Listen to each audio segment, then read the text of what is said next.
scars remind you that your past is real. You can't run away from it, but you can still be a very dangerous. Retired Navy SEAL David Goggins is described as one of the toughest men on the planet. When I was 297 pounds trying to be a Navy SEAL, the scariest thing in the world to me, even to this day, was that could have been the rest of my life. That. I want to be someone that I'm proud of.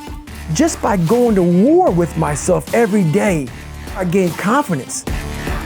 Like you go to work, you put your suit and tie on, I go into suffering every day. And that became my new norm. I gave myself no way out. If you can't control your own brain and your brain controls you, you gotta tell your brain where you wanna go and how you wanna go and how you wanna get there. Everybody thinks I'm Superman. I had to tell them the truth. My dad beat the hell out of me. I come from hell. Be born in that, man. You learn to survive, but surviving doesn't make you win. Surviving makes you a cockroach. What is in us, we have no idea until we start trying hard.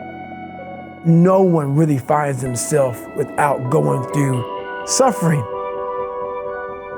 Go to a dark place in your mind and figure out what the you want to be. Find your purpose, and then you'll find the courage to start that journey